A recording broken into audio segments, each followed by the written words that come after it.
Hello friends, welcome to Bestcooking. இன்னைக்கு நம்ம ஒரு அருமையான கல்யாண வீட்டு சேனைக்கிழங்கு வறுவல் தாங்க பார்க்க போறோம். வாங்க இதை எப்படி செய்யலாம்ங்கறதும் பார்க்கலாம். சேனைக்கிழங்கு வறுவல் தாங்க இன்னைக்கு செய்ய போறேன். நான் வந்து ஒரு 1/4 கிலோ சேனைக்கிழங்கு எடுத்து இந்த மாதிரி நல்லா வந்து கியூப் சைஸ்ல கட் பண்ணி எடுத்துக்கிறேன். கொஞ்சம் வந்து ரொம்ப நைஸா இல்லாம இந்த மாதிரி சைஸ்ல வந்து கட் பண்ணி எடுத்துக்கங்க.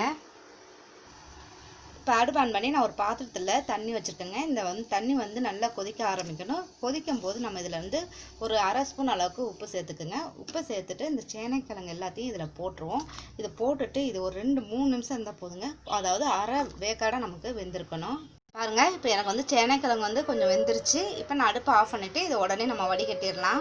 பாருங்கள், இப்போ நான் வடிகட்டி எடுத்துக்கிட்டேன். இப்போ ஒரு கடாயில் கொஞ்சம் எண்ணெய் ஊற்றிக்கங்க. அதாவது ஒரு 4 ஸ்பூன் அளவுக்கு எண்ணெய் ஊற்றிக்கோங்க. எண்ணெய் ஊற்றிட்டு இதை நம்ம போட்டுடலாங்க. போட்டுட்டு இது வந்து கொஞ்சம் ஃப்ரை பண்ணி நம்ம எடுக்கணும். எல்லாத்தையுமே நம்ம போட்டுட்டு கொஞ்சம் நேரம் ஃப்ரை பண்ணி இதை எடுத்துடலாம்.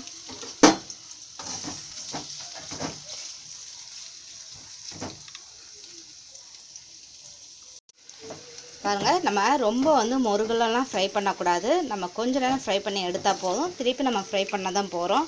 இப்போ இதை எடுத்து நம்ம ஒரு பவுலில் வச்சிடலாங்க. பாருங்கள், இப்போ நம்ம ஃப்ரை பண்ணி ஒரு பவுலில் எடுத்து வச்சுருக்கோங்க. இதில் வந்து நம்ம என்ன பண்ணுவோம், ஏற்கனவே நம்ம வந்து உப்பு போட்டு தான் வேக வச்சுருக்கோம். அதனால் இதில் வந்து இன்னும் கொஞ்சம் பாதி அளவு உப்பு போட்டுக்குங்க. ஒரு 1/2 ஸ்பூன் அளவுக்கு கரம் மசாலா ஆட் பண்ணிக்கோங்க. ஒரு 1/4 ஸ்பூன் அளவுக்கு மஞ்சத்தூள் ஆட் பண்ணிக்கோங்க.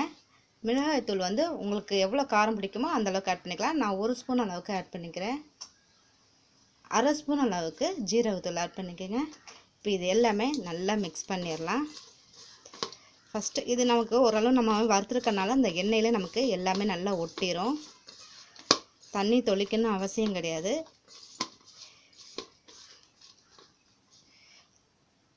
அவ்வளோதாங்க. இதுக்கு மேலே உங்களுக்கு காரம் வேணும்னாலும் நீங்கள் அதில் சேர்த்துக்கலாம். இல்லை கார்ன்ஃப்ளவர் மாவு சேர்த்துக்கலாம். ஆனால் எதுவுமே தேவை கிடையாது. நமக்கு இதுவே நம்ம ஃப்ரை பண்ணாலே நல்லா மொறுமொறுன்னு வந்துடும். பாருங்கள், இப்போ நான் வந்து ஏற்கனவே நம்ம ஃப்ரை பண்ண எண்ணெய் தான் இருக்குது. அதுலேருந்து நான் கொஞ்சம் எண்ணெய் எடுத்துட்டேங்க. ஆனால் கொஞ்சம் கூடுதலாக இருந்துச்சு, நான் எடுத்துட்டேன். இதில் என்ன பண்ணுறீங்கன்னா 1/4 ஸ்பூன் அளவுக்கு கொஞ்சம் போல் சோம்பு சேர்த்துக்குங்க. சோம்பு வெடித்தோன்னே நம்ம ஃப்ரை பண்ணி வச்சுருக்க அந்த மசாலா எல்லாத்தையும் சேர்த்து இதிலோட போட்டுடலாம். இப்போ இதில் வந்து ஒரு கொத்து கருவேப்பிலை மட்டும் இதில் சேர்த்துக்கலாம். சேர்த்துக்கிட்டு மூடிலாம் வைக்க வேணாம். கொஞ்சம் மீடியம் ஃப்ளேமில் வச்சுட்டு நம்ம இதை வந்து அப்படியே விட்டுருங்க. ஒரு 2 நிமிஷம் கழித்து தான் நம்ம இதை வந்து பெரட்டி விடணும். பாருங்கள், இப்போ நான் வந்து ஒரு பெரட்டி விட்டுட்டேன். இப்போ இனிமேல் வந்து என்ன பண்ணுறீங்கன்னா கொஞ்சம் நம்ம அது மாதிரி பெரட்டி விட்டுக்கிட்டே இருங்க.